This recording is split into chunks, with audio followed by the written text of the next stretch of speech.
এখানে গরুর মাংসের ভিতরে পিস কুটে দেওয়া হলো, আদা রসুন বাটা দেওয়া হচ্ছে, এর মধ্যে কাঁচামরিচ দেওয়া হয়েছে।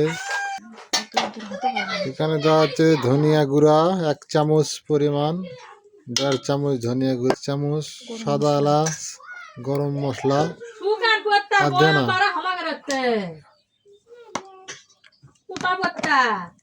চামচ, লবণ পরিমাণ মতো,